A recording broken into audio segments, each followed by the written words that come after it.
In today's tutorial, I'm going to show you how to see a list of all installed audio devices on your ASUS laptop, tablet, or desktop computer. So this should hopefully be a pretty straightforward process here, guys. And without further ado, let's go ahead and jump straight into it. So all I have to do is open up the Start menu and search for Settings. Best result, you come back with Settings here. Go ahead and open that up and select System on the left panel. And then on the right side, select Sound. And then on the right, just scroll down underneath Advanced and select where it says All Sound Devices.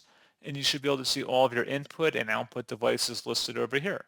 So as always, thank you guys for watching this brief tutorial. I do hope that was able to help you out, and I do look forward to catching you all in the next tutorial. Goodbye.